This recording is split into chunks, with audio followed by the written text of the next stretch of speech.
shows a return. It shows return versus risk, and this is how investments actually operate in the entire world. So the lower the risk, the lower the return. And as you can see, as the graph is moving to my right, the higher the risk, the higher the return. Now, again, I've tried to describe some of the investments, either low risk, low returns, medium risk, medium returns, high risk, high returns. This could be subjective, and this is according to me.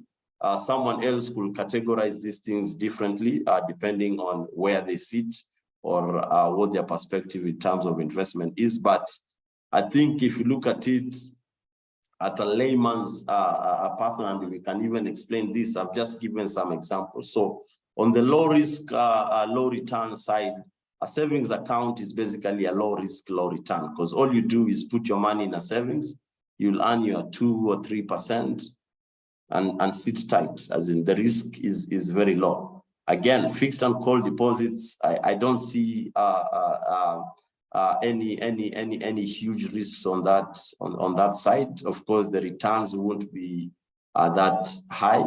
Treasury bills, again, given that they are short-term in nature, and certificate of deposits.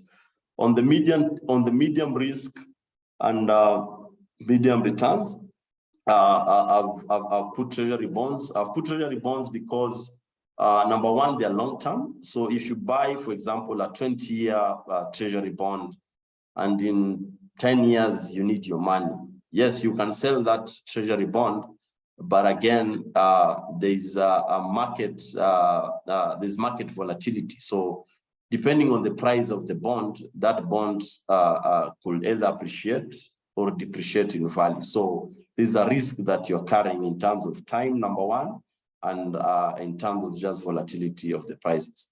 Real estate, again, I think we are all used that when you buy property or land, it will always appreciate. But again, there are other risks, and one of them is actually liquidity. Today, if you have property, in as much as it has appreciated, if you have a cash constraint, how quickly can you convert that into cash? So for me, that's a risk. Of course, commercial papers, corporate bonds, and I explained this when I'm talking about the asset classes, including the collective investment schemes, which are basically the money market funds, which you have heard about, and I'll explain. And please feel free to interject in case you need any clarification as I continue the presentation. So on the high risk, high returns, I've put things like equities and stocks. Again, these are quite volatile. You could buy today shares of Safaricom at 28 bob. Tomorrow they could be 27. The next day they could be 30 bob. So you could easily make quick gains. But again, the downside also could be equally the same as you make your gains. Forex trading is a very highly volatile market. The returns could be very high. Again, the risks are very high. You could lose a lot of money. Cryptos, of course, everyone knows about this. I think I don't want to say it's about timing or anything else. Again, we saw Bitcoin reaching almost 50,000. There are people who went in at around 40,000, 38,000, thinking that this thing is gonna shoot all the way to 100K. Then what happened? It tanked. So it's again a high return, but the risk is high. You could lose your money. Again, venturing into businesses, of course, it's considered, and this one, it depends on the business. So the businesses could fall anywhere on the low risk, low returns, medium risk, medium return, high risk, high return. Depends on what business you're venturing. So with these categories, again, depending on personal goals, it determines basically where you want to invest. So from me, what I'll advise is, of course, spread your risk depending on your on your ambitions, on your goals. Because I will not expect, if you're almost retiring, to have all your investments in the high risk, high returns. Because again, you need money to enjoy your retirement. You rather either operate on the low risk, low returns, or medium risk, medium returns, rather than on the high risk, high returns. So depending on your age, depending on your goals, on your financial goals, it will determine exactly where you want to put your investments in. But the best way is of course to diversify, have a percentage of each now, depending of course on your financial goals. Now, I want, if there are no questions, I'll go now straight to what are the asset classes that are available in the capital markets or financial markets in Kenya that you can invest in. So I'll start with equities or stocks. So this one, from my perspective, where I sit, I consider this a high risk, a high return sort of investment. And I'll just describe it in the simplest way. So an equity or a stock is basically a share in the ownership of a company. So if today, as HFC group, we are listed at the Nairobi Stock Exchange, if you go buy 100 shares of HFC, basically you become a shareholder of HFC, and basically you own that company. So those are basically your shares. So why do people buy equities or stocks? So one of the reasons why people buy equities or call them stocks or shares is capital gain. And this is basically the difference between the price at which you bought the shares and the price at which you sell them. I'll give you a good example. When Safaricom issued the IPO, I think it was retailing, I think at around 4 bob, there are 4 or 5 bob. So whoever got into that IPO with the intention of making capital gains, today Safaricom is around 28, 29 bob. You can see how much capital gains they've been able to gain on that stock. The other one is a dividend, and dividend is basically compensation of from the company's profits, and this is where they compensate shareholders. So at the end of a financial year, normally the board of directors of the companies will sit, and depending on the profit that the company has made, the board will decide to share that profit with the shareholders. And they'll say maybe we'll pay 2 bob per share that you own. So depending again, and this one you can read the market researches that always come out. You are able to know which stocks are good for capital gains, which stocks are good for dividends, and you can equally earn both capital gains and dividends at the same time. So depending again on what you want in terms of your financial goals. If you're looking for capital gains, maybe you could go a long term and hold for long term. Some shares could be short term, and you'll be able to get your capital gains in the short term. Dividends, again, they're companies that have been consistently paying dividends year on year, and you want to hold on such stocks. So the next investment that is available, of course, in Kenya is the fixed income, and I'll explain what fixed income is. So fixed income, basically, this is a debt instrument where once you invest in it, you get periodic interest payments, and then you get your principal, which is basically the sum of money that you invested. You get it on maturity of that investment. So there are different fixed income instruments in the country, and I'll just elaborate in some of them. And to start with, I'll start with the treasury bills.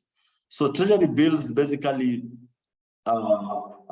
these are debt instruments issued by the government. So for you as an investor, is basically you are lending to the government of Kenya. So this is guaranteed by the government of Kenya. Why, of course, I categorize them as low risk, low returns is because number one of their tenors is between 91 and 364 days. Number two, why it's also low risk is because this is guaranteed by the government. And as like any other government, if anything happens to the government and they're not able to pay, government has the power to print money and pay you. And that's why these are considered risk-free instruments. So T-bills are very short-term. Maximum tenor is 1 year. And basically, they are bought at a discount. And what do I mean by a discount? So if today you want to invest in a T-bill worth 100,000 for 1 year, what happens is if you are to invest today and to pay the money today, you'll pay, let's say, for example, if it's 100,000, you'll pay, let's say, 98,000. At the end of 1 year, you will get 100,000. So that's what I mean by a discount. So you pay a less amount, but at the end of the investment, you get your full amount. The next one is treasury bonds, and this is the famous one. So maybe just on the treasury bill. So in Kenya, for you to invest in a treasury bill, so the central bank normally has auctions every week of the 91, 182, and 364 days. The minimum amount to invest in treasury bills is 100,000 Kenya shillings. So this one happens every week, and as I had shown you in the macros, I can just quickly run there just to show you where the rates are. The 91 day, and this is as at last week, I was at 8.21%. 182 days, 9.29%, and 1 year at 9.98%. Of course, again, one thing you also need to consider that the interest that you earn on this is subject to withholding tax of 15% of the interest that you do earn. On to the treasury bonds. So treasury bonds, basically, again, this is again debt instrument. This is where again government borrows, and the difference between a treasury bond and a treasury bill is that treasury bonds are long term. So anything 1 year and above is considered a long-term investment instrument. And the other, apart from that, the other difference is, unlike a T-bill, which I'd explained that you buy it at a discount, for treasury bond, if you invest the 100,000, what happens is the government pays you. So if the interest is, for example, 10% per year, so after every 6 months, the government pays you interest. And then on maturity. Maybe a quick question.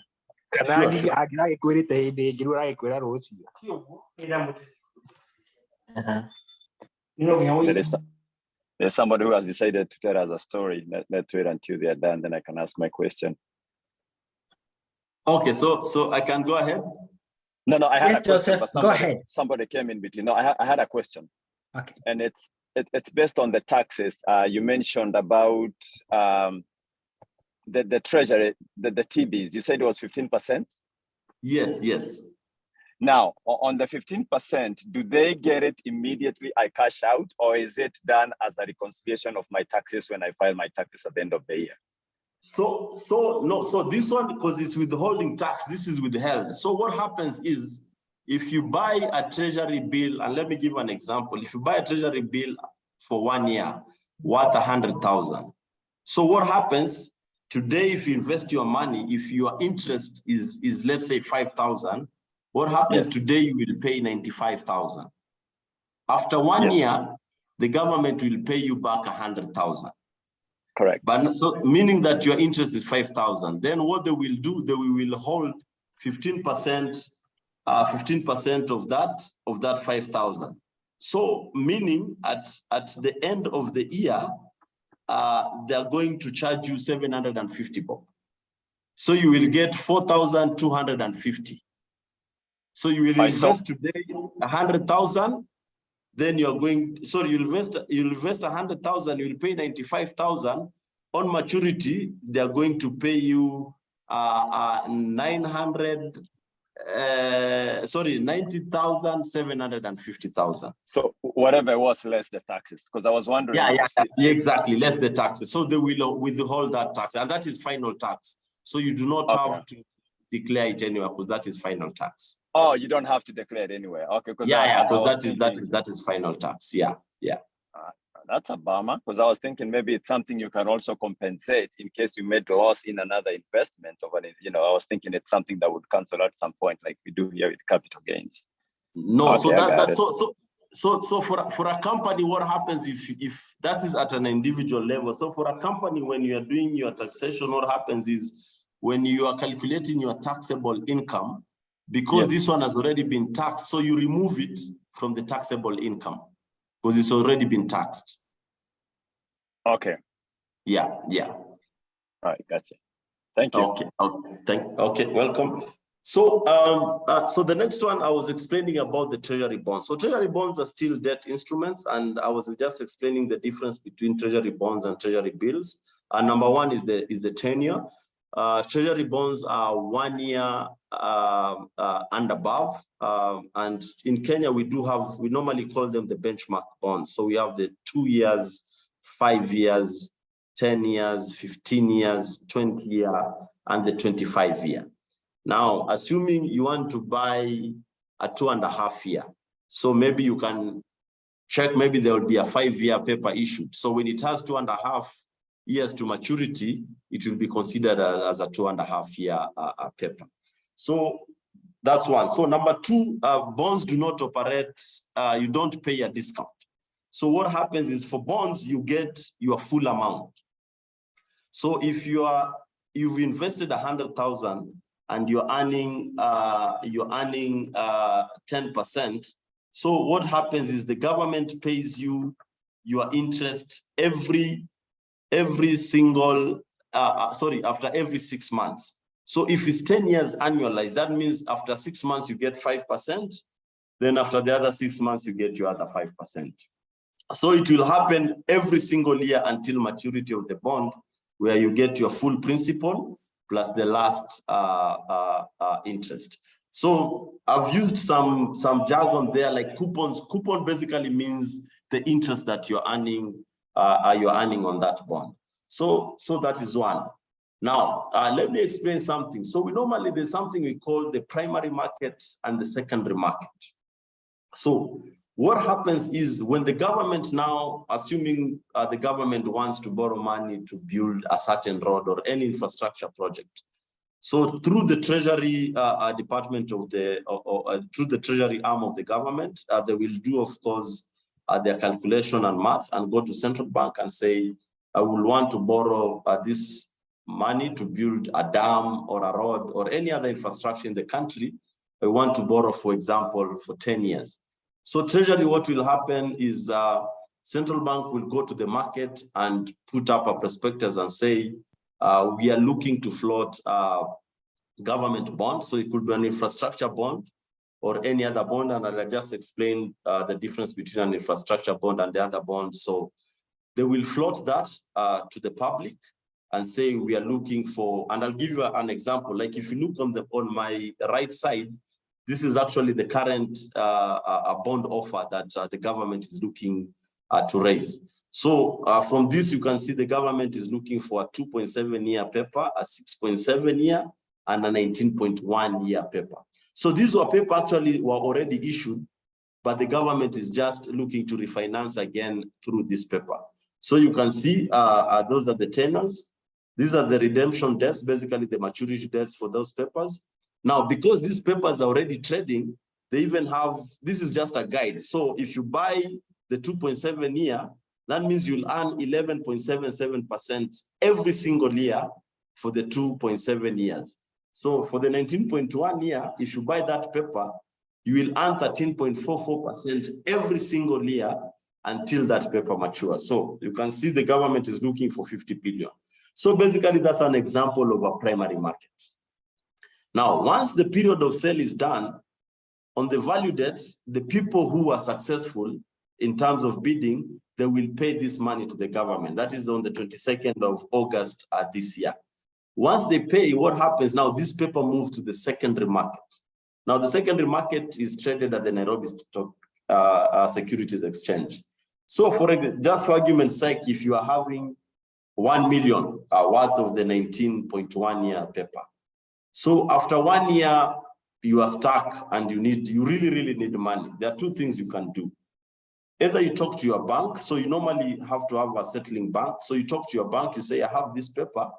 Can I use it as security and borrow? So you can use this paper as security to borrow money, and With a government paper, since it's a liquid asset, any bank should give you money within, I'll say 48 hours max, if not 24. The other option you have, you can talk to your broker and say, I want to sell this paper, I need my money today.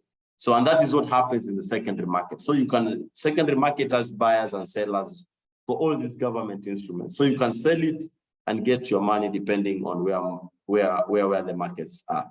And why I categorize these instruments as a medium risk, medium return is because of that volatility. So number one, they're long term. Number two, you could have bought it at, let's say, 100 bob, but the time you're selling it, you want your money, it could be 99, but also it could be 101. That means you could have gained from it. So that is basically the risk because of the price movements in the bond, because it's being traded. Now, bond investors buy bonds because of two reasons. So there are people who buy for trading, as I mentioned, these things trade in the secondary market. So someone will buy it at 101. When markets go to 102, they'll sell it. The same way shares operate is the same way bonds happen. And what moves the bond prices is basically perceptions about macroeconomics. Today, we have the upcoming elections. So people are pricing in the risk of political influences and all that. And that's why, one of the reasons why we are seeing interest rates going up.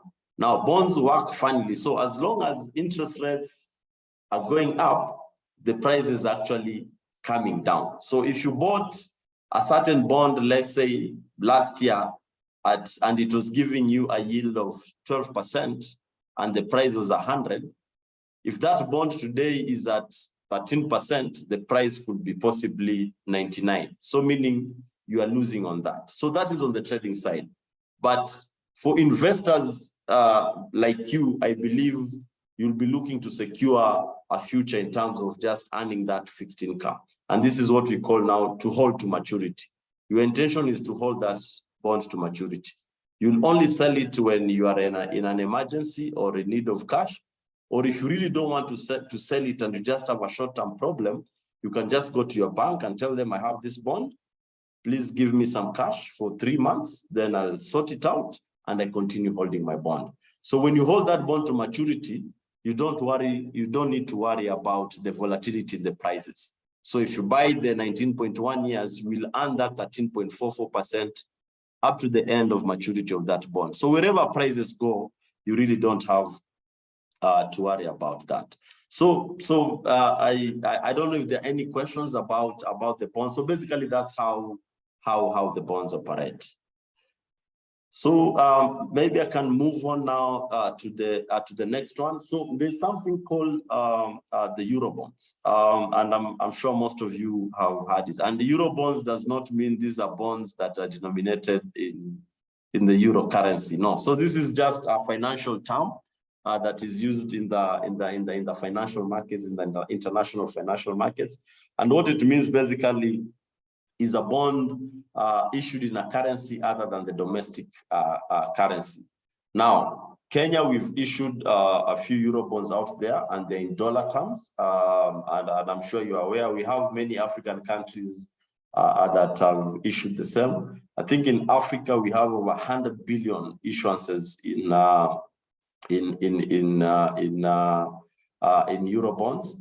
There's quite a lot of activity. So the Euro bonds mainly trade at the London Stock Exchange and the Ireland Stock Exchange. We normally see trades of between 500,000 to $10 million.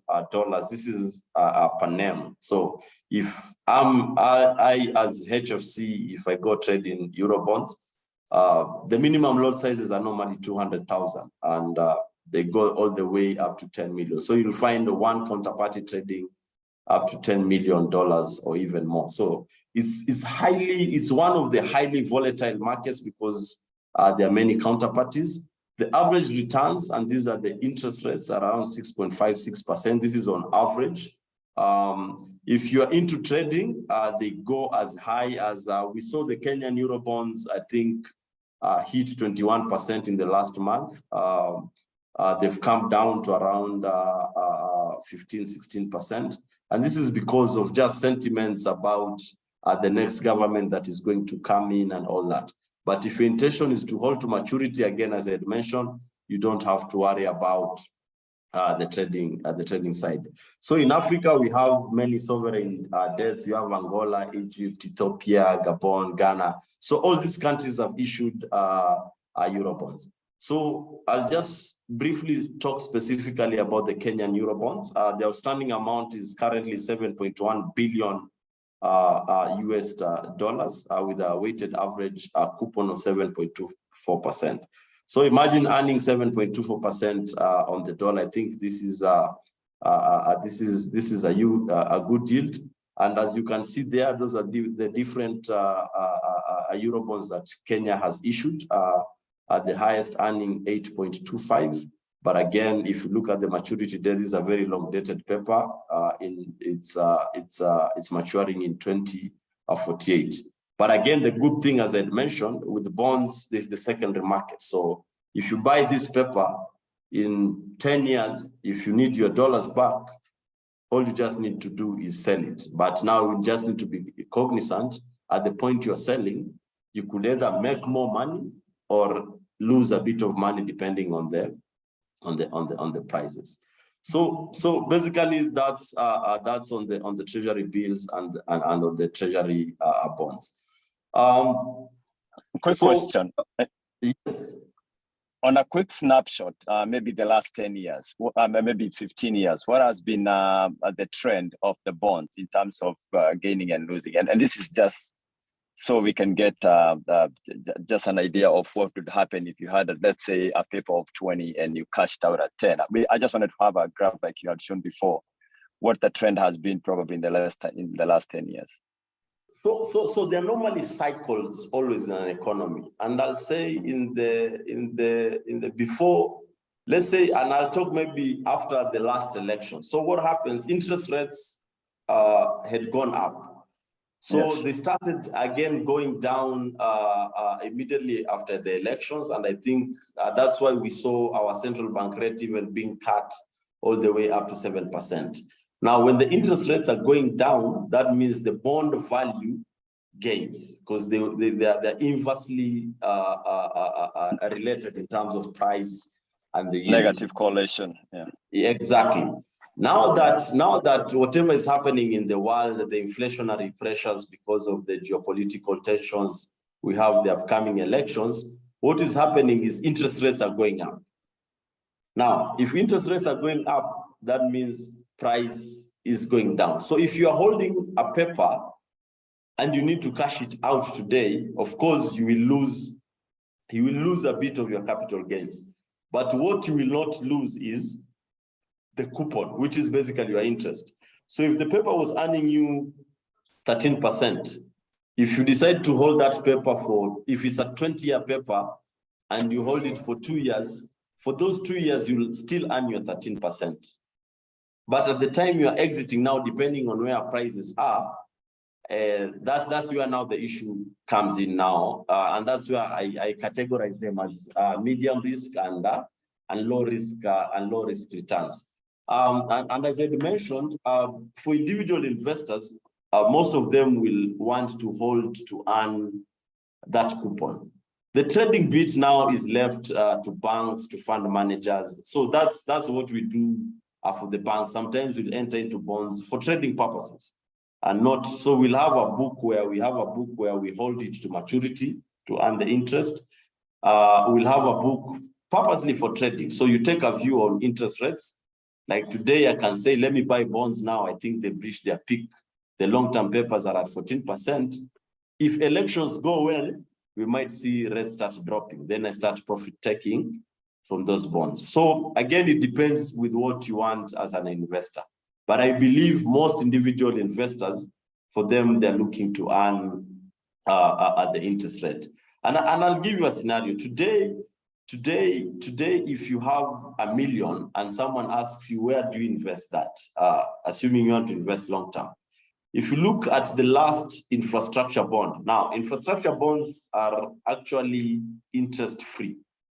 So you are not charged any withholding tax. So if the last one was at 13.74, so meaning that per year you are able to earn that 13.74. So you ask yourself today, if you are to buy an apartment or any other investment, you have 1 million and you want to invest in that, you need to ask yourself, how much return are you able to make from that investment? Today, I think the real estate in Kenya is between 5 and 6 or 7%. And you can just see today, and I'll give an example. If you are to buy an apartment, assuming around Kilimani, Kileleshwa, thereabouts, an apartment will cost you, even let me use 18 million. With 18 million, rental income for a 3-bedroom, maybe if you're lucky, you'll get around 90,000 in a good neighborhood. Now, 90,000 times 12, that's around 1,080,000. If I bought that apartment, for example, for 18 million, my yield is actually 6%. If I had that 18 million and I took it and bought a treasury bond, let's say the infrastructure bond that is not charging me any interest, I'll earn 13.74%. Now, the other thing is, now I'm looking at the risks. Of course, the bond has the risks. If you needed your money, market could have moved against you, but at least you have 13.74. Now, look at the apartment. Number one, you are running the risk that it could stay without a tenant for a few months. That means you are losing. That's number one. Number two, you need to pay the rental income tax. And number three, again, yeah, property always appreciates, but if you look at the last few years, actually, the property side has been a bit depressed, but again, it could go up. When it comes to the liquidity side, if you are stuck today and you need money out of your apartment, how quickly do you sell the apartment? A bond, you can sell it actually. If you need money today, you can actually get a buyer same day to sell that bond. So those are some of the differences, and I'm not saying don't buy real estate. I'm just trying to help you understand exactly the dynamics between the financial markets and real estate. Real estate is good because there's capital appreciation, and again, I think for any family, I think having a roof is always an honor, and given that you're in the diaspora, it's always good to diversify. And that's why I talked about diversification of your portfolio. So you could have some in real estate, some in government bonds, some in savings or fixed deposits accounts. So the most important thing is just to be able to diversify your investments. So just on the Kenyan government securities, this is Kenya shilling. So the minimum is 50,000, and like treasury bills where it's 100,000. The bonds that are below 10 years are taxed 15% withholding tax. The bonds that are above 10 years all the way up to 25 years are taxed 10% withholding tax. Infrastructure bonds are 0%. So you do not pay taxes on infrastructure bonds. On the Euro bonds, you do not pay any withholding tax on the Euro bonds. But again, the minimum size you can buy on the Euro bonds is $200,000. So I just wanted also to put that out there so that you know when investing in these instruments. The advantage of these instruments, they are very liquid. You can easily cash them out by selling them, or you can easily use them as collateral in case you have a liquidity squeeze and you need to have some relief from the bank. Now, I think, okay, so there's some few slides I think I'm missing, but anyway, I'll just talk to it before I go to this next slide. Now, how do you, I just want to take through, how do you invest if you want to, today you want to buy equities, or you want to buy bonds and treasury bills? Or maybe just before I move to that, maybe just to talk about other fixed income products. So of course, there are the normal typical fixed deposits, and maybe this is where now I'll talk about what does HFC as a bank has to offer. Now, HFC, we are the only bank that has been approved by, of course, Kenya Revenue and the government to offer a product which is called a housing development bond.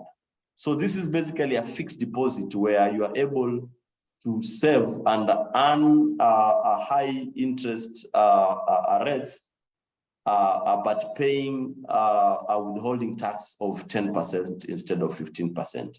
So all fixed deposits in all the banks in Kenya are subjected to a 15% withholding tax. Now, because HFC has a mortgage license, we have that advantage that if you save your money in a housing development bond, and this is a place where you can actually be able to negotiate a rate. 1 year, I think you can able to negotiate all the way up to 9.5%, of course, depending on the amount, and the withholding tax is 10%. So that's one of the products that I'll really recommend in terms of saving on the short term. Now, if I'm to just compare that to the Treasury bill, we might offer the same, might be very competitive to the Treasury bill, but the savings you'll have is that Treasury bill will be charged 15% withholding tax. On the housing development bond, you'll only be charged 10% withholding tax. So that's one. Then we all, of course, are now, this one is, again, maybe just to clarify, it's only up to interest income of up to 300,000. So if your annual interest income is over 300,000 on your savings, that means anything over and above the 300,000 will be charged the normal 15%. So I just wanted also to put that into perspective. Then we of course do have the other normal fixed deposits and call deposits where you can talk to our treasury or our diaspora, our relationship managers, and negotiate a rate. You can fix your month to as low as fix your money to as low as 1 month, all the way up to 1 year, depending on your needs, and we can offer a competitive rate. We have call deposits accounts where you're able to fix your money and you can uplift the money anytime you want without incurring any penalty charges. Of course, we do have the savings accounts, and I'll more specifically talk about the Nyumba Yangu savings account. So Nyumba Yangu savings account basically helps you to save for a house that you want. So assuming there's a house, and if you visit our marketplace on our website, you'll be able to see property listings on the affordable space, land being sold, properties being auctioned. And if you've seen a house that, for example, costs 5 million and you need to raise 10% deposit, you can start saving today through the Nyumba Yangu savings account, which gives you a good interest rates as you save towards your deposit, where the bank is able to finance you. So those are the typical savings account. On the dollar side, again, I know the Eurobond rates look very lucrative, but what we've done again is if you do have dollars, we are able to pay per year all the way up to 4.25, 4.5% in terms of dollar deposits, just to be able again to ensure that your savings actually appreciate in value. So in a nutshell, basically, those are some of the offerings as HFC we're able to offer. We have a dedicated diaspora banking team, and we're able to cater for all your needs. So whatever you need, basically, whatever your investment goals are, you can always talk to us. We can always advise. Now, I just want to give a brief before I conclude on, if you want to buy shares, what do you need to do? If you want to buy bonds, if you want to buy treasury bills, I think for the fixed deposits, call deposits, savings accounts, that's straightforward. All you just need to do is open an account with HFC, talk to our relationship managers, tell them what you want. They can negotiate a rate for you, and you're able to fix that. So that is very straightforward. Now, for you to be able to buy equities or shares or stocks, So you need a CDSC account where your shares actually will be held. And for you to buy government securities, which is treasury bonds and bills, you will actually need to open a CDS account with the central bank. So once you open that account, of course, there's a whole process where you need to fill in the forms, take them to your bank, your settling bank to be signed, and then take them back to central bank. Again, if you want to participate in the secondary market, you need to appoint brokers. Now, HFC has a department called custody, and I think that's the last slide I want to talk to. So we call it HF Custody and Investor Services, and this one I want to specifically talk to our diaspora clients, given that you are far away and you are not able to do all these activities. So basically, a custody account is basically in Kenya, it's licensed by the CMA. This is the Capital Markets Authority, and it to be housed under commercial bank. As HFC, we are licensed by the Central Bank of Kenya. We do have a custody department that is licensed by the Capital Markets Authority. We are agents of the CDSC, meaning that we are able to buy and sell shares on behalf of our clients. And we are now in the final stages of getting a license from the Retirement Benefits Authority, where now we'll even be able to hold funds for pension funds. Now, what are some of the key key things that a custodian will do for you? So, number one is safekeeping of the client assets. Now, what happens is the custody is separate from the bank. So, and this is, I'm not saying this is going to happen. This is just an example. If you open a custody account with us, so all you need to do is send instructions to our custody. So custody will do everything. So custody will go to central bank, open a CDSC account, a CDS account, open a CDSC account for you to buy shares. So assuming you are sending money every month home and you want to buy, every month you say you want to buy a T-bill worth 100,000 every month. All you need to do is just send money to your account, your custody account, and write to our custody and say, buy for me this treasury bill. So you can either decide to put a rate or at the market average rate. Custody will do all that work for you. If you want to sell that bond, custody has already appointed brokers in between. So if you are stuck and you say, I need to sell that bond, I need my cash today, custody again will sell that bond on your behalf. Another thing, if you need to borrow, because the bonds are held under custody, I'll say it's even a 24 hours. So you say, I have bonds worth 1 million, kindly I need a loan. So depending on the agreement, if the bank will say will give you 80% of your bonds, you should be able to get your money immediately because the custody is holding that bond. Now, one thing I want to explain is that custody is separate from the bank's books, and this is law to protect the customer assets. So the assets under custody are not in the bank's book. So if you're holding your bonds worth 1 million under custody, and the bank has its bonds, let's say 10 billion, assuming the bank goes down, and this is an example, I don't wish for this to happen, and I know it will never happen.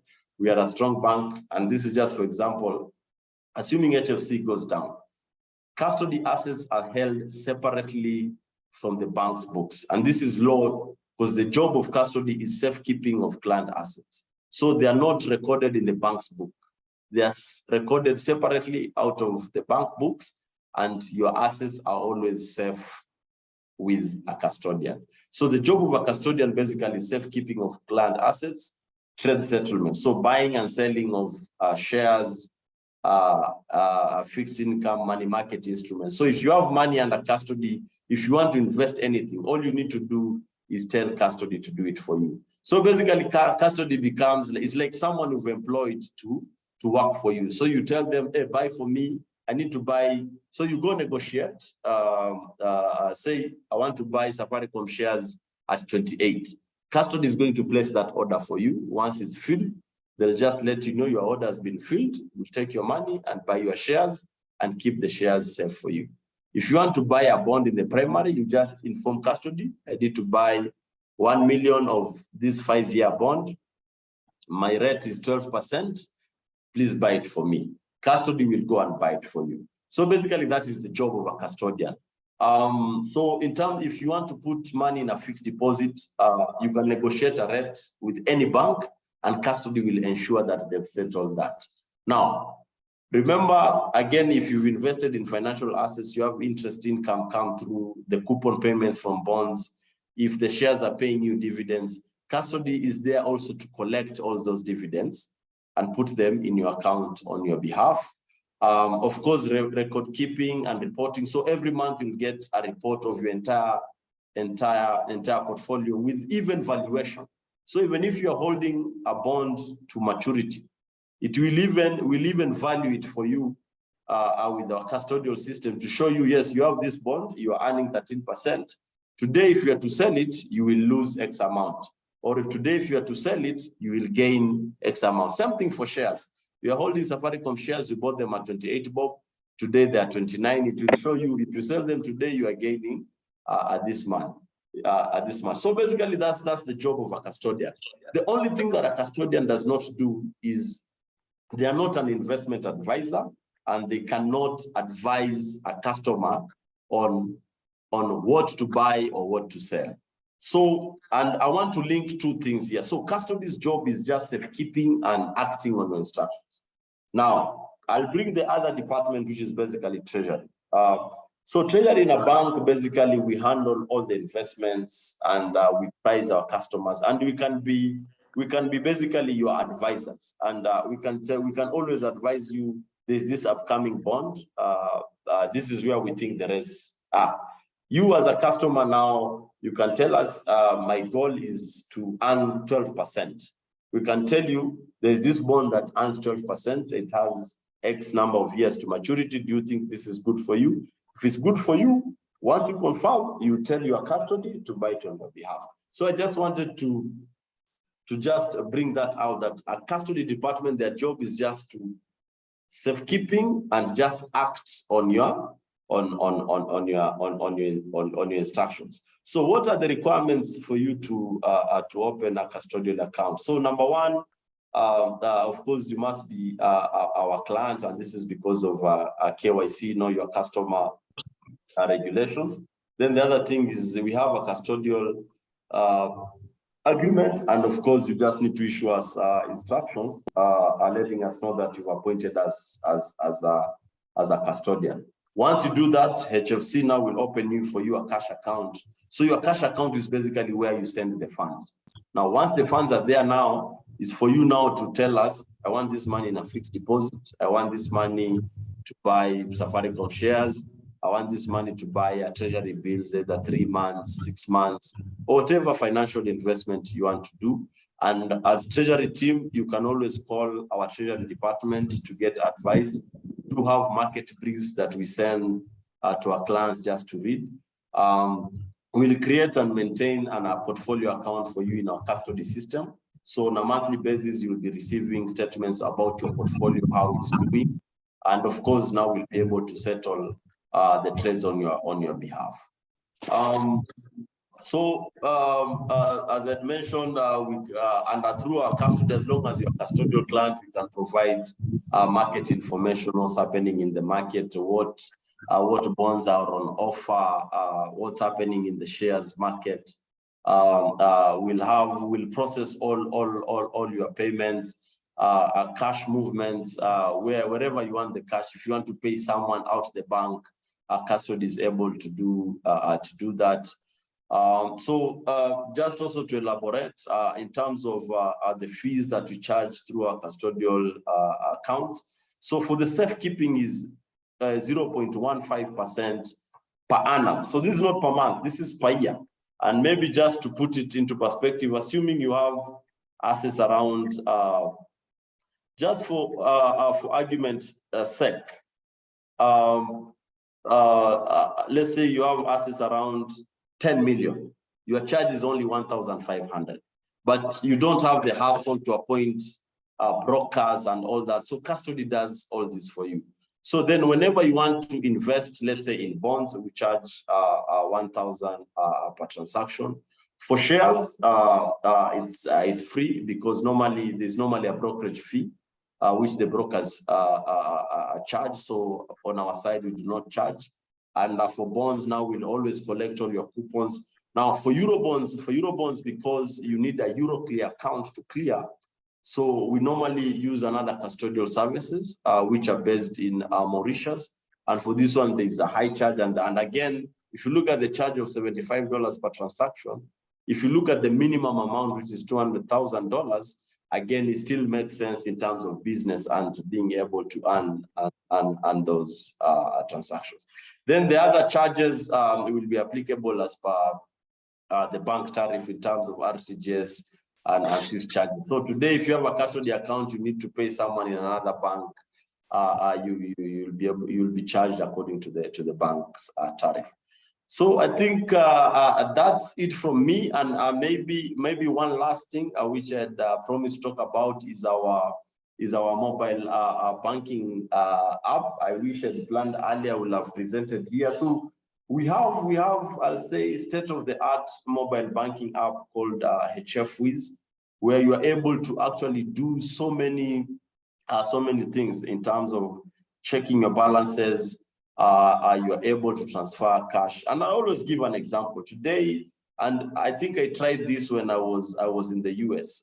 If you do have that app, and you know, when it comes to money, trusting people becomes an issue. If assuming you're doing shopping for your parents here, always someone says you send me 10K, but how sure are you they've used that entire 10K to do the shopping? Now with our app, you're able to pay through to a pay bill, to a till number. And I even tried when I was in the US there, where someone went to the shop and told them, just send me the till number, and I was able to pay directly. So those are some of the things just to help you manage your finances and basically know exactly what you're paying for, because you'll be able to pay directly to where you're paying. The other thing is the foreign currency side. You're able to open a dollar account online. You're able to transact, move money between your dollar and Kenya shilling account at a preferential rates. Of course, and this is upcoming, we are trying to find a solution where our clients actually will be able to send dollars directly, more efficiently and a faster way, and we are able to give better pricing on the dollar foreign exchange rates. So that's it from me. I'll take any questions, any feedback, and I'm happy to answer. Thank you so much. Okay, my question, probably the one that I'll shoot before we settle, is we've seen now you categorize the account of the diaspora, right? We have the category of the category of the diaspora in your banking system, right? Yes. And they have the instruments which are actually very nice based on how you presented them to us. Now, the other problem that we've been having quite a bit is the compliance, the foreign accounts tax compliance. How does that work with you in terms of the instruments that you offer? Do I have to be compliant? And the reason why I'm asking this is we've had incidences where we have been subjected to double taxation. So in terms, okay, so with the instruments, and especially, and I'm talking about even when you look at the fixed deposits, the savings account, the treasury bills and treasury bonds. As I mentioned, the withholding tax on these instruments is final tax. That means even as a diaspora client, if you buy a treasury bond, this tax is actually, it's removed at central bank before they pay your interest. So that is final tax. So on these instruments, there's actually no other taxation that you're supposed to pay on it. I think my question is the FATCA, the foreign account. Do you report that income? Say I'm a US citizen, and I have invested in Kenya, This is not, ignoring the fact that I'm also a Kenyan citizen. I think my concern is this foreign account tax compliance act. How does that work for me? Yes, that's what I was driving to. Okay, so I'll try answer that. And I think on the call also I have my colleague Jane Imana and Steve Kimako, and maybe also you can help me out here in terms of so how I look at it now when it comes, and I think there are two ways we can look at it. So number one, of course, if you are in the US, so number one, if you have an account, and depending on how you open the account. So the people who already have, assuming I had an account at HFC and I went to the US, my bank will actually treat me as a local person. So I'm not subjected to report to the FATCA or anything, unless I come expressingly myself and say that I've relocated, I need my account to be moved to the diaspora. Now, for the people who are in diaspora, and of course they want to open their accounts and of course include their details showing that they are diaspora, of course now we have to be compliant in terms of reporting, in terms of the FATCA requirements and all that. But again, when it comes to taxation, I believe that now there are those tax enactments between different countries. And for government securities, for sure, that one I know, that one is final tax. And maybe Jane, maybe you can come in just to comment on this. I know this is your docket in terms of, I know this has been a big issue, especially with the diaspora clients, and maybe if you can shed some light on this. Jane, if you can hear me.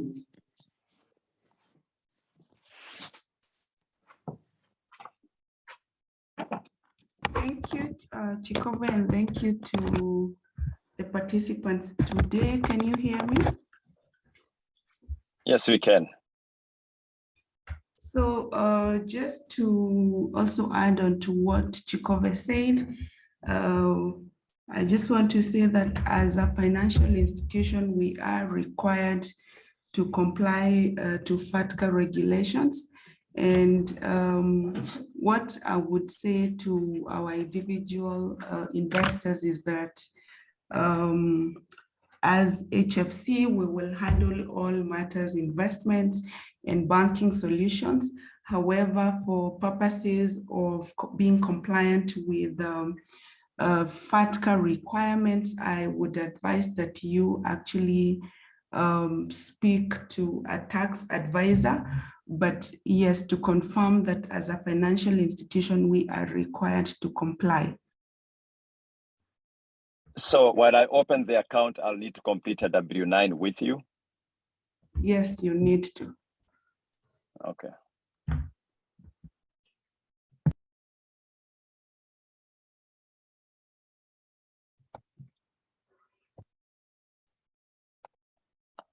Thanks, Jen. I don't know if there are any. Joseph, thank you so much. I was wondering, yes, so that we can save time efficiently, you could ask one more question and then we have Kim coming in.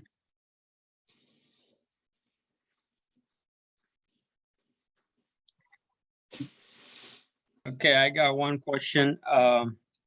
So what's the one benefit that diaspora clients can get from custodian beside the low fee, because they're not advising you to invest or, selling unless you direct them.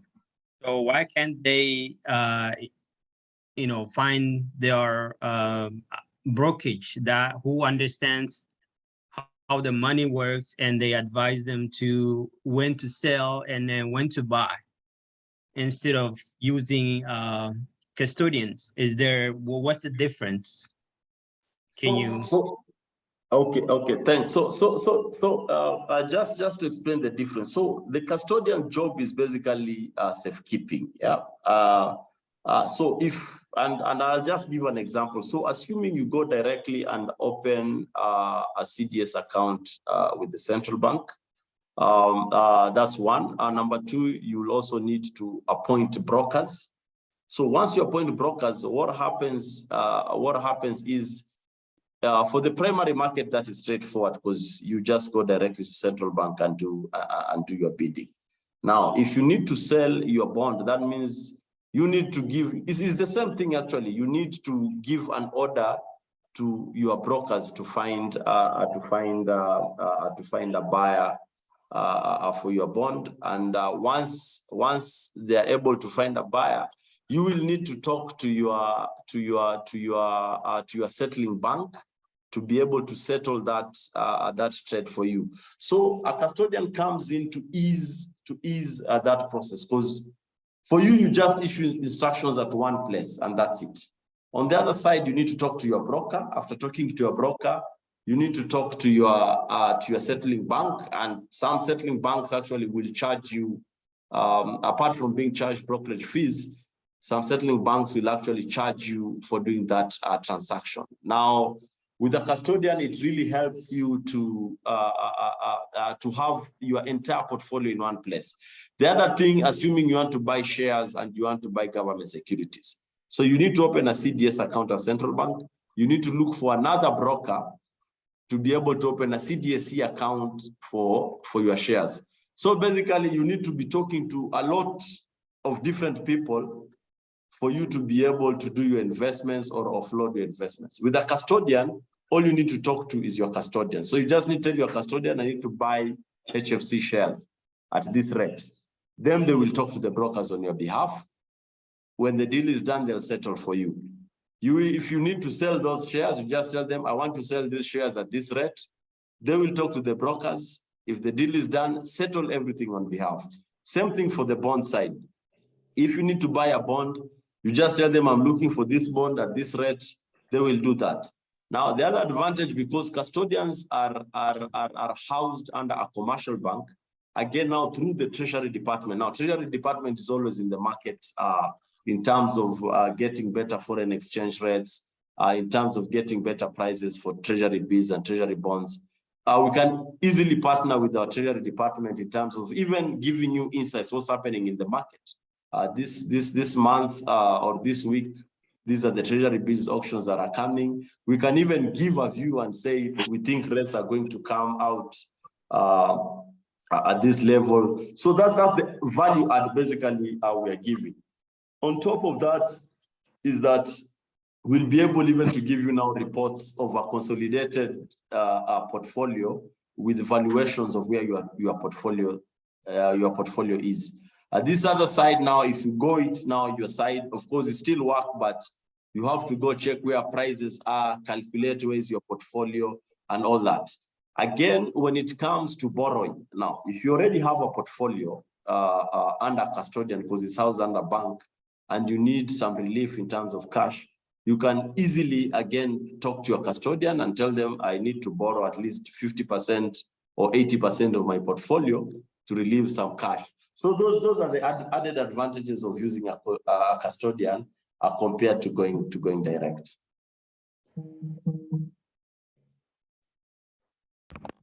If I may add, can you hear me? Yes. So, just to add to what my colleague has said, Chikove, all these solutions that we are offering through custodial solutions and our Treasury Department are brought to life by our team of dedicated relationship managers who are trained to work with you through your financial journey as you map out your financial goals and aspirations. And what that does is that once the reports are issued, the market research and reports are issued, they are able to break it down to you in a way that you understand, and with continuous engagement, they are able to understand your goals, your short-term goals, your long-term goals. So they'll be able to guide you on when is a right time to sell, when is a right time to buy.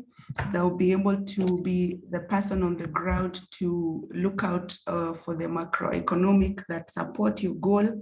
If you need to borrow, the people who will unlock that by providing an end-to-end support. And there'll also be the people that will offer you the primary account, because for you to access any of our investment, you need a primary account, either a current account or a savings account.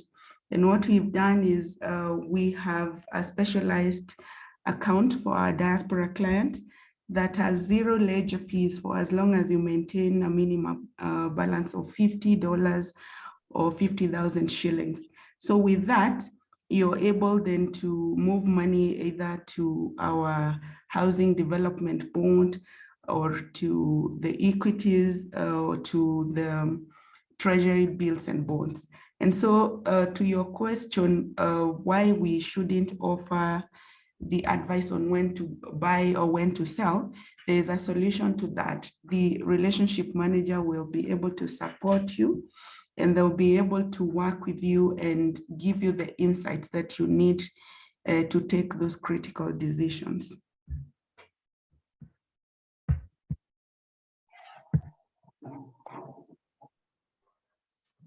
So maybe also just to I'm seeing some questions on the chat. Someone's talking about safekeeping fee. So the 0.15% per annum, again, I just want to clarify, is on accrual basis. So assuming month one, you are holding assets worth 10 million, month two, you are holding assets worth 5 million. So it's on accrual basis. So we normally accrue it per month on average balances. So even during a month, if you are holding 10 million for the first 5 days, then you sell quite a few and have around 3 million. So we normally average it out, and then now we charge accordingly. Because if you look at the 0.15%, that means per month is around 0.0125% of the safekeeping fee, which is, to be honest, is quite negligible given the advantages that you'll gain from the custodial services. Thank you so much. I think there are more questions from Tony and Martin, but if you won't mind, allow me please, because we all have a common enemy, which is time, to have Kim coming in, okay? But before he comes in, I think Joseph, you represent something big here. And I now get the picture why you are posted outside Kenya, you know, and the reason as to why they post you as a director over there. There must be a great reason for that, and keep it up. You remind me, I'm not so much religious, but I read my Bible, and I know a part from Jesus talking about love of God, which is the greatest commandment. He commonly talks about managing your life and managing your finances. I think this is the great time for that. And financial literacy is not actually an issue which is unique in the populations, in our community. I think I listened to Oracle of Omaha, Warren Buffett, saying that many people may spend 16, 18 years in college, go to master's level for doctorate, yet have a little time in financial literacy. So Joseph, keep it up for being part of Itedo for Africa. Steve or Kim is a diaspora banking consultant. Yeah. As Jesus, I mean, as John the Baptist paved the way for the Jesus, Kim paved the way for the Joseph, for them joining the Itedo for Africa. Yeah. And so have this opportunity, Steve. Okay, allow me to share. Now at least I can share. Allow me to share on your side. Okay. I want to skip. I'm trying to share. Yes. Take your time, Kim. You know, I'm not allowed. You've disabled me. Okay.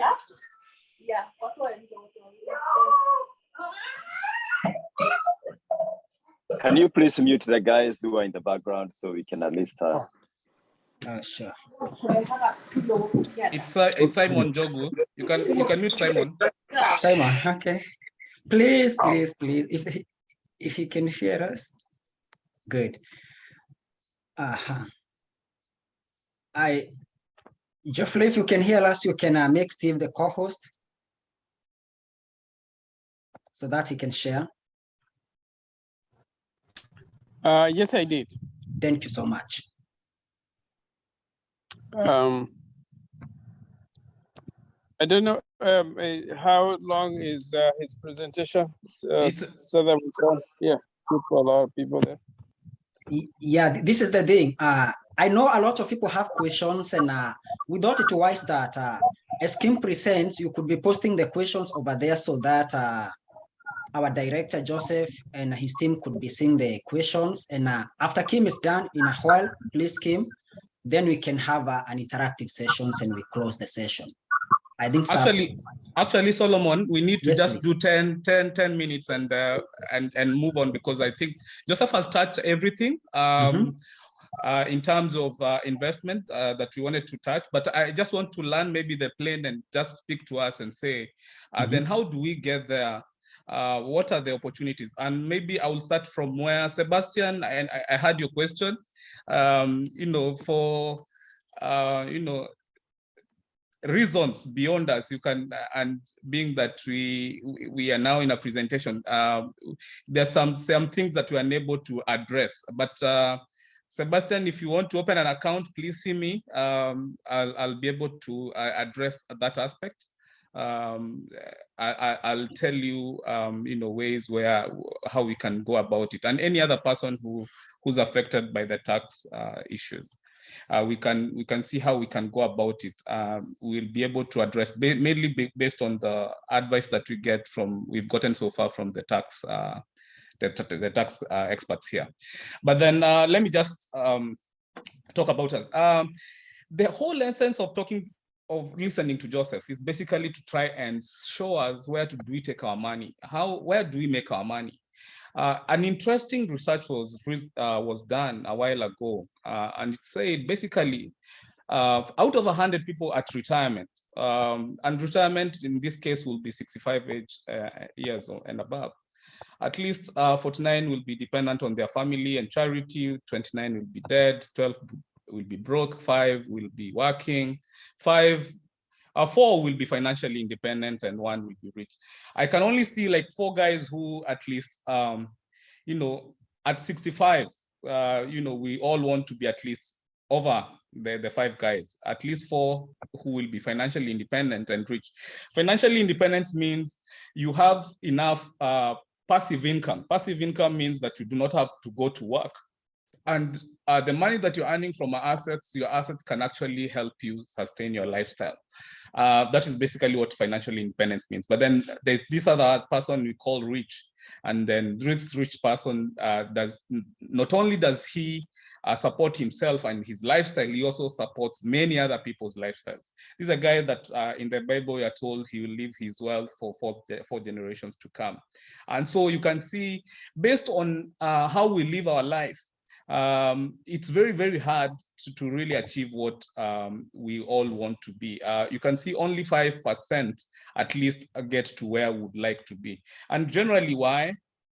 I'll jump a lot of slides. It's basically this. This is how we live our life. At about, below 20, 22, you are in college, you get your first job before 25 or thereabout. And this happens mostly here in the States. And then we get married before 30 if you're lucky. Of course, this really changes, has really changed over time, so that many people are marrying way over 35 or thereabout. But you can see the most important part to see is after marriage, the graph goes down. Income or the wealth reduces, meaning that most of us do not really plan for this activity in our life. And it has become one of the biggest cause of our poverty, or of the way we are, because after marriage, of course, all expenses increase, and most of the time they double, but we do not really plan for that aspect. And you can see many things that happen after that, and that things that we need to really plan about. But then there's this part about needs and wants. Basically, where do we take our money? Where are we taking our money? Are we taking our money to things that we do not really want, we do not really need to have, and or are we taking our money to things that really matter in our lifestyles? And it's really important. Are we taking our money towards psychological needs, as we do most oftenly, so that if you need a car, are you buying a big car because you need a big car, or can you survive with a small car and stuff like that? So if I had time, I would have spoken more about that. But then these are the biggest causes of financial difficulty that we need to look at in our lives. That will be job loss. Here, job loss is not that frequent, but then unexpected loss of income. This is how it happens. You've been employed for a long time, and generally the reason why you are where you are now, it's not basically because you have papers, but because you are reliable at work, people know you, and for some reason or another, you, of course, over time, gotten a good pay raise. But then the company closes, or the department that you are working for closes, or it's bought off. And for one reason now, you need to lose your income. I've met so many people who've been in such a situation where they were earning good incomes, they were in a good position, and they now need to go to another job. And because they had not really been employed or engaged because of papers, then it means they need now to start all over again at the low income level. That basically means then you lose a lot of incomes that most of the times, sometimes is actually engaged to or attached to a debt. Medical expenses, this is something really big here, especially here. This can really take you back. Imagine if you're to become sick today for 6 months. What do you think will happen to you? Do you have some money that will cushion you, and will support you with the lifestyle that you have? Do you have an emergency fund and something like that? This is something that can make you be in a situation that is far much more worse than you were when you got employed, or than you were when you came to the States. Unexpected expenses. Your car breaks down, needs quite some big expenditure or needs. Living beyond your means, this is something really big, and most of us do not really know what it means basically by living beyond your means. I'll show you in a short while, and I'll be rushing through, trying to keep up with the Joneses, basically trying to copy everyone. So everyone has a mortgage, everyone has a house, everyone has a big car. You all need to do that. You find yourself buying not because you really want, but because your neighbors have. It also comes in when you moving in a certain neighborhood. So because your neighbors, all of them are driving a particular type of car or particular class of cars, then you find yourself having to do the same, even when you might not have the same financial capacity. Then the other big cause will be the poor financial management skills.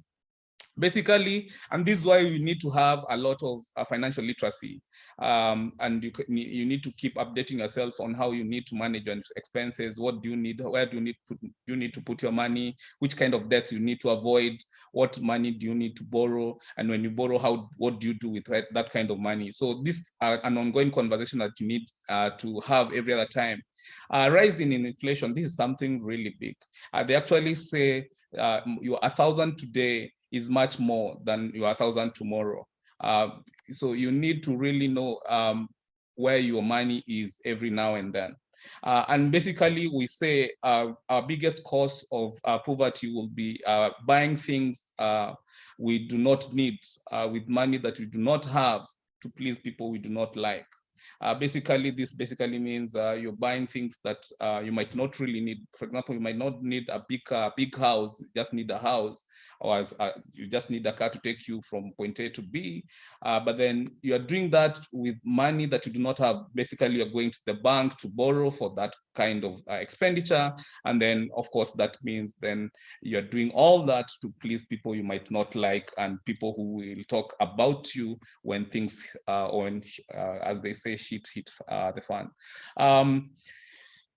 What are the biggest concerns when it comes to if you're not able to manage your finances well? Of course, you'll have a poor overall health.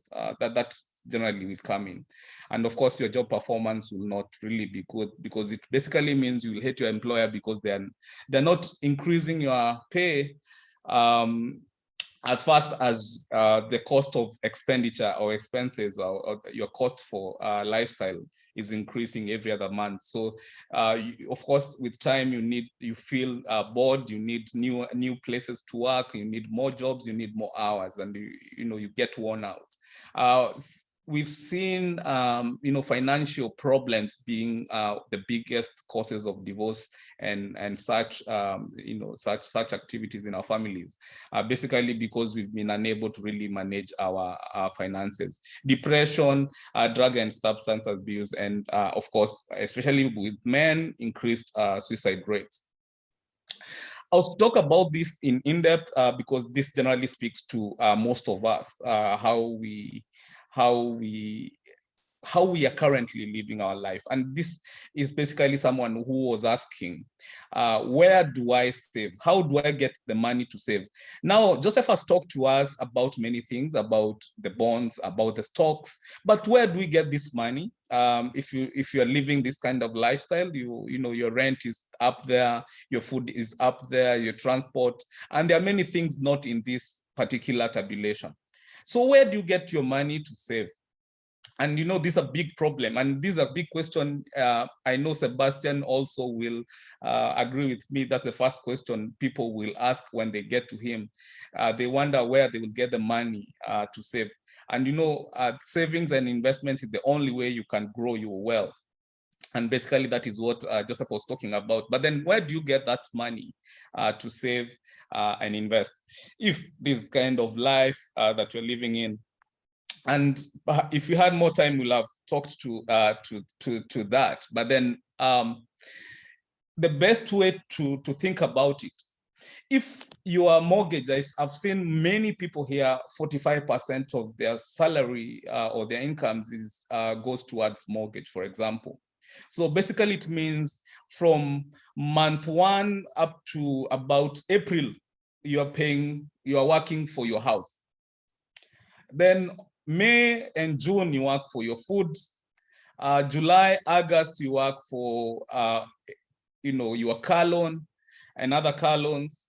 October, you are working for the government. November, you are working for black tax. So where do you get money to work for yourself? And this is something that we really need to ask ourselves. Again, this is something that we'll have spoken more if we had time. And we need to have much more time in future so that then we discuss financial literacy in depth so that we see how to get this money that we are looking for and to know how to pay ourselves. Where did that? The first source of incomes or money usually will come from an income. So the money that you're getting, a salary. But then there's another source that we really do not look at. Basically, you're a non-financial asset. What is that other thing that you can do as a person and that you can monetize? Nowadays, you can do a lot in terms of even talent development, stuff like that you can do to increase your incomes. Have you looked into your expenditures as the other source of your incomes? Just basically restructuring your expenditures, your debts, consolidating of debts, paying off the expensive debts and stuff like that, and remaining with the cheap debts, and remaining with the debts that will bring you incomes. Because essentially the biggest problem is that we take our money to liabilities, things that take money from ourselves instead of things that bring money to ourselves, that is assets. So we need to really restructure in terms of the way we directing our money and the way we are spending our money. Basically, this is what we say living within our means. And then save and invest. This is the only way actually to building wealth. There is no other way. Because this is the only way you actually pay yourself. This is the only way you secure your future. This is the only way you can actually choose to say that I'm choosing to retire at a particular age. This is how basically most people would, or most financial advisors will say that we allocate our money, but essentially we need to allocate our money based on our financial goals. But these are one of the models that they will use. But something that you'll note for many of the people, they will tell you at least 20% of your money should go towards investments and savings, at least to ensure that you have a better future. And that is the money that goes towards now what Joseph was saying, the bonds, 13%, very good returns, but yet we do not have people who can invest in this because they do not have money. So you ask someone, for example, how much can you save per month? And you tell them 1,000, they think it's a lot of money. But then you tell them $30 a day, they start thinking about it. Because essentially, if you save $30 a day for 30 months, for 30 days, that basically means about $1,000. And in Kenya, that's quite a good return. And you're basically saying in 5 years or so, you have 7.8 million at 6%. Imagine if you are to save in the accounts that Joseph has talked about at 9%. Tony, I think we've answered your question, the question that you asked me about the fixed deposits. So 9.5% is quite 9.5 is a good return on your money in a fixed deposit, a deposit that you can actually access money anytime. And this is why, for example, if you're paying your food more than 10%, you're living beyond your means. If you're paying your house more than 20%, that's living beyond your means. And that's why most of us do not necessarily know how they got to where they are. They have more debt than wealth, because essentially an emergency came and they did not have an emergency fund to cater for that, so they borrowed. When it came to everything they have is actually on debt, and every month they have to work for debt. And I'll talk about debt is good debt and bad debt. Good debt is a debt that goes towards something that brings money back to you. A debt will be good if whatever you've bought or whatever you've acquired pays that debt and also brings money back to you. But most of the time, of course, we find ourselves not even knowing where that money really went to, because you essentially allocated your money to the wrong allocations. And because you now need to go to work, you now need food, you now need whatever you have, you have to use, you find yourself using credit cards for things like clothes and basic essentials, things that will never bring you back money to you. Because Joseph has talked about investments, I'll talk about common investment mistakes that I've seen mostly in diaspora, and also it is something that cuts across everywhere, of course. Do not invest in things that you do not understand.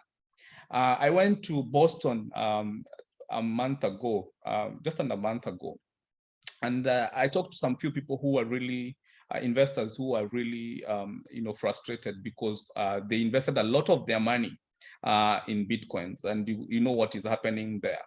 And it's basically because they did not know how Bitcoins works. And for someone who's investing in long term, probably they'll get their money back. But then for someone who was joining in today to get the money tomorrow, in 2 years, 3 years time, they will not make money. And such knowledge in terms of knowing what is the underlying asset, what is that asset that will pay me, the risk associated with it, and of course how best I can leverage in it is very, very key before you enter any investment vehicle. And so that you avoid a situation where you invest in panic, basically because you've now realized, I do not have time, I have 5 years, 2 years to retire or so, and I need to really increase my investments. And so you rush to investments that you do not really know, while you could actually start small and still get there if you are to do it right. Of course, another mistake we make is not matching your investment choice with your financial goals. This basically means you buy land today, or like I did, I bought land in 2012 at 1.2 million. Deep down in Machakos. It has never appreciated up to today. That's about 10 years later. So if I was buying to to help me in saving my money, I've not actually saved. I've lost based on the money that I've paid so far on that piece of land. If I was buying land and I'm planning to go back to Kenya in 5 years, then I might not have used the proper investment vehicle for that purpose, because it means in 5 years that land might not have appreciated. Again, I might not access my money quite quickly when I want to go back. So that will be good for a long-term investment. Yet the diaspora market has become the biggest investor of land in Kenya, so to speak. If you look at all the sponsors for Kwitu now, they are all land companies. I was surprised I didn't see even a financial institution. But then that tells you a lot about how much Kenyans in diaspora are buying property. But then we need to really know how to invest and what to invest in, so that then we match our financial goals to the investment choice that will really fit that kind of financial goal. Investing in financial literacy, just investing in people like Sebastian, who is in this call, who's someone who's gone to school just basically to talk to your financial situation. He can tell you are doing it wrong. He can tell you this is where to direct your money. This is how to allocate your money. We need to talk to people like that, myself, and many other people, just to direct, to ensure that we give you the proper advice on how to invest your money. And then, of course, failure to diversify your portfolio. So you take all your money to Bitcoins and you lose everything, instead of diversifying in a way that I'll show you shortly as I close. And then, of course, failure to understand and operate within your risk profile. You need to know if you're a mild investor, risk investor, or you're an aggressive investor. Aggressive investor obviously is someone who just come out of school. They don't have a family, or they have a family and they're at the beginning, they've started now to invest. That kind of investor has a long time to invest and will be an aggressive investor, because they can absorb risk. But towards the horizon of your your life, you do not really need to invest aggressively. You need to do it in a more controlled way. So we need to know what is our risk profile as we invest also, so that we also invest in the right tools. For example, you're investing in properties and you're heading 70s, 80s.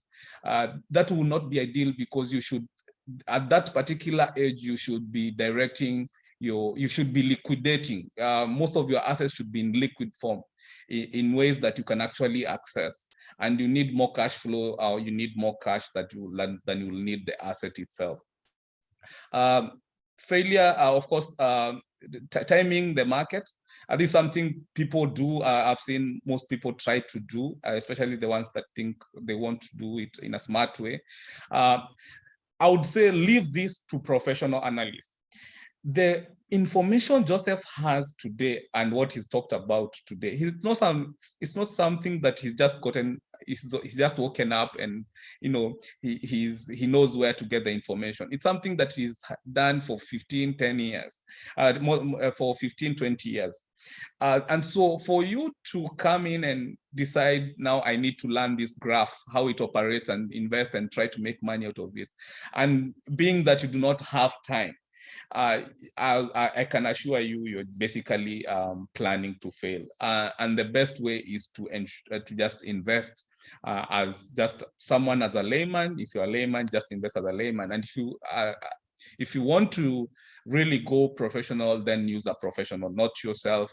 And if you are to do it, if you want to do it in future, then invest in yourself in a way that you'll be able now to analyze these graphs and so on, or tendencies in the market. And then, of course, we need to the other mistake that we make is making investments emotionally. This basically comes from your pastor has told you to buy land in Nanyuki, Malindi. That's where land is moving, and you quickly buy because you trust your pastor.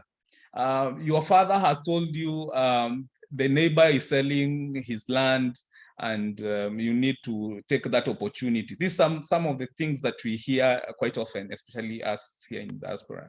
And you buy. You buy because, of course, partly you want also to please the person. But then that's a big financial mistake we make, and you can all relate to what basically has happened to ourselves in the past when we've done this. It's a biggest cause of frustration when it comes to investments. How to invest? Determine the investment objective. You have to know why you are investing, and then know what is available, and then know your portfolio. Basically, when you are saying determine the investment objective, Joseph had talked about this in terms of the low risk, medium risk, and high risk kind of investment. So I will not belabor this. And basically, this is why you invest. Basically, the first the savings and deposits will be for capital preservation. As I told you, your money is more valuable today than it is tomorrow. So for you to ensure that it's valuable still tomorrow, it needs not to be in a current or a checking account. Your money needs always to be in a savings account where it's giving you money back, at least to ensure that at least it cushions you from inflation. Then as you grow your portfolio, you need now to direct it to fixed incomes, where you begin now to get money to yourself through bonds and real estate. And that becomes really important. And then, of course, capital investments. Basically, I think invest assets that grow in capital. And this Joseph talked about a lot, return, risk, and liquidity. We need to know our profile. We need to know when you're whatever you're buying, how does it behave, so that you also, as you're attaching to your portfolio, your financial goal, then you know that you are doing the right thing. So, for example, property is medium risk, medium return, because it gives you about 8% in Kenya. So if it gives you that, then where does it lose, or where does it give you, that is give you wins? Where it loses, liquidity is where it loses more. It's not available. When you want to access your capital, when you want to access your money, then it's not available. And this is basically the biggest mistake sometimes we make when you're saying mortgage for the house that you live in is an asset. And basically it's not, because you will never liquidate your house. It will always move now. You're always moving to a bigger house. So you sell a house today, you'll probably buy a bigger house tomorrow, still on mortgage, and that cycle continues. So you'll never access liquidity, and that's why for most financial advisors, they'll tell you mortgage for your own house ceased to be a long time ago an asset. It's actually a liability. So we need now to learn how to classify the assets. When it comes to equities, of course, you can see it's high risk, high return. It will give you good money, and you can actually access your money anytime. And that's basically how it happens for every other. So when it comes to investment options and which are driven by goals, what do you need to check out, or the tips? Investments have different yields. You have to know how much you will get from each investment vehicle. First, you need to know that there are many. I guess this is where we have a big separation sometimes, because as Kenyans or as Africans, mostly we've been trained to think that investment is only property. And everyone, when they hear about investment, the next thing they think, and when especially housing finance is doing a presentation, it will be property. But then that is not true. We have actually a lot of investment vehicles that, as you've seen, and things that give you more incomes. Of course, we need to, the closure, the closer actually is not closer. It was supposed to be the closer you get to consumption, meaning the closer you get to a point where you need to access your investment, you actually need to direct your investments to liquid form, where you can access that capital back. The more time you invest, the more the time you have to invest, the more risk you can absorb. Meaning a young person generally has a bigger risk absorption appetite. Then they can take any sort of big risk. But someone heading towards the horizon, again, that basically means you cannot take certain risk that will be associated with a particular asset. And then, of course, always choose a percentage in liquid form. Always have some money you can access. Cash is king, as they say. Always have some money you can access in times of an emergency. And of course, investments have highs and lows. Good investments at low end will always rise again. So if for long-term investors, people who invest in stocks. For example, if you bought stocks of Safaricom last year, it was at 35, now it's at 28, 29. So for someone who was investing short-term, of course, they've lost their money. But for someone who invested in 2015 when they were about 20, 21, it's now at 28, they are still in money. And that is about, actually they've made about 25% or so. That is quite big in terms of, if you look at the returns normally assets will give you, 25% is quite huge. So you need to learn how to really take advantage of the available assets. And then, of course, past behavior is not a guarantee of future performance. This is the mistake most people made when they were going into Bitcoins. So they thought that Bitcoins will always rise, and then for some reason, beginning last year, they've always gone down, and every other projection that we've been given, they've defied. No one seems to understand it as we speak. This is how you allocate, and this is actually where I'll end my presentation somehow today. So this is basically an asset allocation of a mild investor. So we need to learn how to allocate our money, basically to absorb the risk and also to ensure that we get the a good return. So at the same time, you're absorbing the risk and earning good money. So for example, we have someone here who has put money in stocks, about 35%, 40% of his money is in bonds, and then has about 10% of his money in cash and 15% in real estate. Please note, real estate does not always occupy the biggest chunk, and for a reason. And if you look at even how companies operate and big investors operate, real estate is a very small. It's usually used by many as a regulator. So again, we really need to learn what a particular asset role it plays in your portfolio. Just to show you what that means, maybe in an Excel. If you had $1 million and you did that, your total weighted average then will be about 14% of returns. That basically means 20% from the money that you put in stocks, 13% from the money that you have in bonds, 8% from the money you have in real estate, and 6% from the money you have in savings and deposits. And you've seen these amounts are actually conservative, because if you are to do 9% and more than 8% in real estate, then you are doing well. So it means you then get more by diversifying your portfolio, and then you can absorb more risk when it comes to losing, because the money that is in stock, if you are to lose it, then it means you still have quite a number of other assets that are giving you income. This is the last slide. This is how a poor person, the first part is how a poor person lives. They get their money in salary, pays expenses, and that's it. That's the person basically living paycheck to paycheck. Another person who's living paycheck to paycheck, who's not a poor person, generally will not even have banks are not even approaching him. So he does not even have debts. So if you look at his balance sheet, he does not even have any loans. But then we have this other person who has now loans. So most of the people, our people here are in this section. So you have your annual salary, you have loans, but money goes out as you can see from the expenses that are coming from the liabilities that you have. But then now we need to move to the rich person kind of cash flow. Basically, where the mortgage is actually attached to a house that is giving you rent.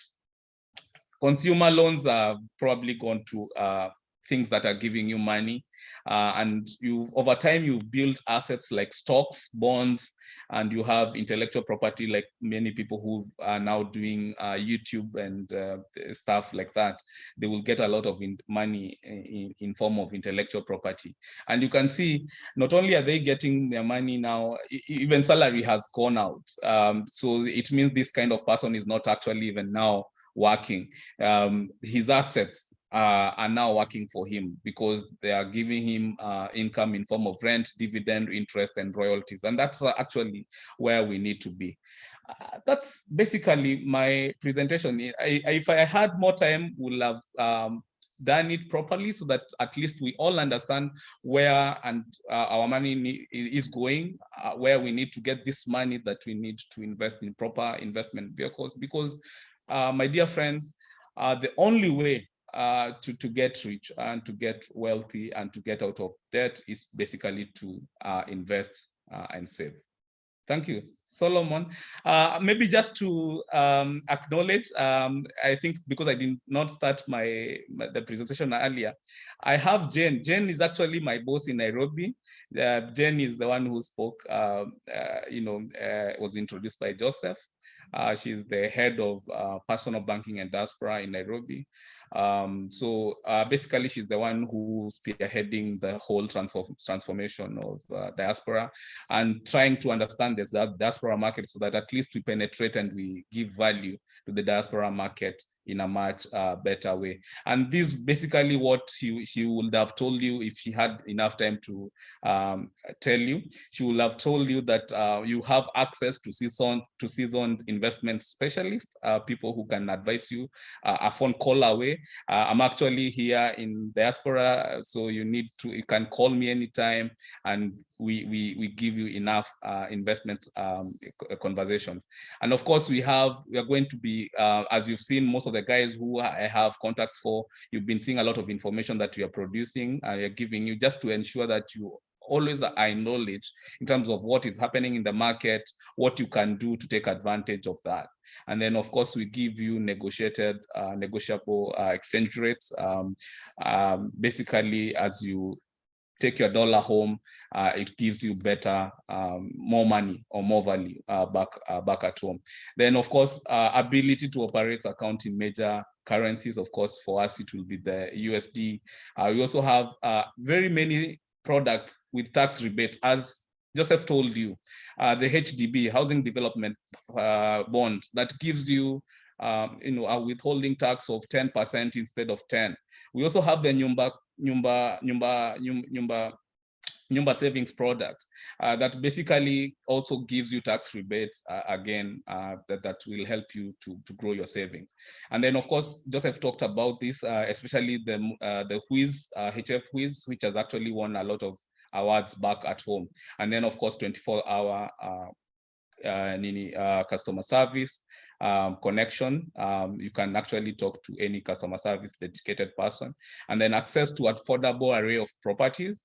And this basically, you can take a picture of this so that in future you can look for your own house and then tell me this is the house I want. It helps you. Now HF actually has now a place where you can access, more like an Amazon, where you can access and look for the house you want. The type of products we have under that property market, we have houses that we've done ourselves, the housing finance, it's done a lot of houses, Comarock, such projects. I think Joseph had talked about them. We also have houses that we financed for other people. We also have houses on foreclosure that people keep calling me for. You can actually go and access that. You can access that from there. Then you also have access to mortgage loans and home savings plan. You can actually talk to me and I'll direct you how to go about this. And basically that is my contact. You can take a picture of that again, and basically that's where I'll be found. Thank you, Solomon. I've really tried to rush through.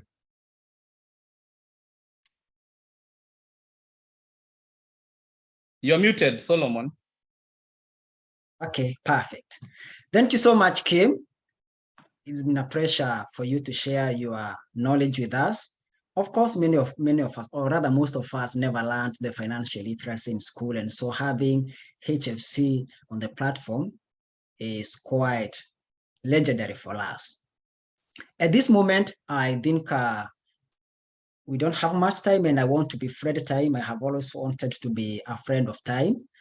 If you wouldn't mind, Joseph, in two minutes, you could answer Martin, how do I get the Nyumba Kumi account without FTCA staff? And you could combine that question with, if I have a dollar account from Peter Kamau and I want to withdraw when in Kenya, does the rate remain the same at the time of the withdrawal? And then if you won't mind, you can provide us with your information details so that we can catch up with you later. I wish we had enough time for this. That tells you we have to plan another meeting someday. So Solomon, I had answered Martin. So Martin has his answer. Perfect. Yeah. Sorry. Okay, go ahead, Joseph. Okay, thanks, thanks, Solomon. So in terms of the dollar account, so of course, when you do have dollars and you come back home and you need to withdraw, so what happens is basically today, and depending on the market conditions, we'll always give you a favorable rate depending on where a dollar Kenya shilling is trading. And maybe I just didn't talk about some of the products. So the good thing today is that dollar is appreciating globally, also against the Kenya shilling. So I think for the people in diaspora, they're safe on that area. Another thing could happen, and this is always a season, another thing could happen is that you might find that the dollar is weakening and the Kenya shilling is strengthening. That means that the dollars you have are starting to fetch lower Kenya shilling. So we do have other products like forwards. So basically a forward is assuming you plan to send every month $10,000 to Kenya. You can actually book a rate for the next 1 year. So every month you can be able to book a rate and lock it in through a forward. And when that date comes, it does not matter where the dollar is. You will exchange at that rate that you have locked in. So and these are the things that, as Kimako said, we have a specialist in terms of our treasury, dedicated RMs, and these are some of the conversations we can always have just to try and help and add value to our clients. So as I mentioned today, we'll change it at the favorable current market rates. But again, given today where we are going, we know that a dollar is continuing to appreciate, so which is good for anyone in diaspora. But for sure, this is just the season. A time will come where I will see a reversal. That means shilling will be strengthening. So, and some of the products you can use things like forwards now. You can book your rates for every single month for the next 1 year and change at that dollar rate despite where the market goes. Yeah. Thank you very much, Joseph. I think we are so much grateful for you and your team, for sure. I think the greatest message here is that as the military is mandatory to Ukraine and Russia, to have the military skills, we all need these financial skills, that's for sure. And we are privileged to have you indeed. At this time, I also thank the members who have attended this meeting, your team, Jane, Imana, and the others, Kina Ida, Maureen, Esther, Iva, James, Mamai, all of them, Sebastian. That is really good stuff. As Simon Ijogu says, apologies for early disruption, and that is really good stuff. I maintain that. If you won't mind, allow me to give this opportunity to our captain, Mr. Geoffrey Santet, if he has one more issue, one more comment, and then we may have a wonderful night. Geoffrey, can you hear me?